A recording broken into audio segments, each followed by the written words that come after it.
Dear friends, as the railway's premier express engine, I tend to overwork myself and require some fine-tuning now and again. Upon my most recent visit to the works, I found myself in deep conversation with a deep thinker, Gordon.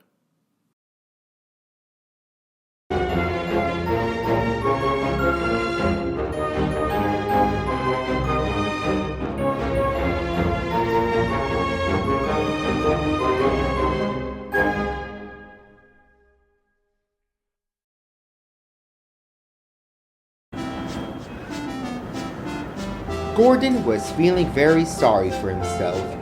His parts were worn and he felt his age beginning to catch up with him. So he'd been sent to the works for maintenance.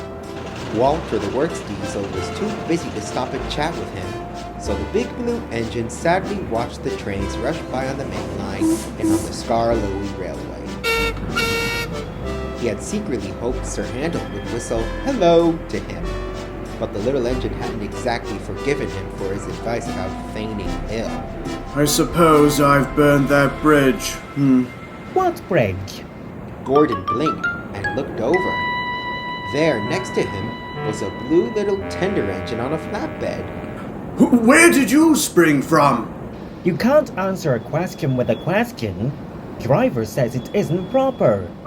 Now, what bridge did you burn? Gordon couldn't help but let out a small chuckle. I haven't actually burned any bridges. It's just an expression. Ah, I see. I suppose that's why they call you an express engine. How did you know that? Duck told me. He said you were the fastest engine on the line. Well, that's very kind of... He also said you were the loudest. I might have known. You know, I'm something of an express engine myself. Are you now? I certainly am.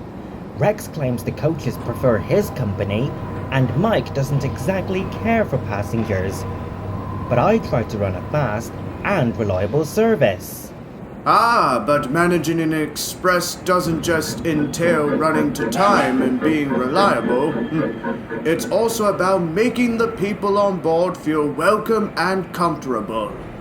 But how can I make passengers feel comfortable if they're riding in my coaches and not my cab?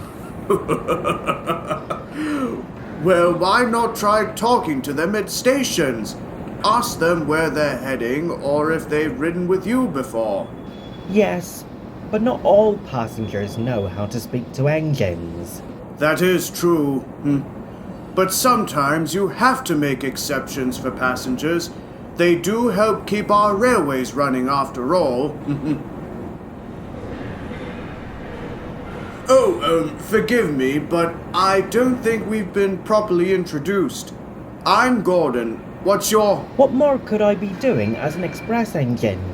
I thought it was improper to answer a question with a question. The little engine smiled up at him. I'm Bert. Nice to meet you. Now tell me, what more could I do? So Gordon and Bert talked on and on about passengers, coaches, rude red engines, and mud. It was some time before either of them left the works, but they both felt renewed in more ways than one. The small engines noticed Bert became more social around passengers, while the big engines noticed Gordon became a bit more curious about the world around him.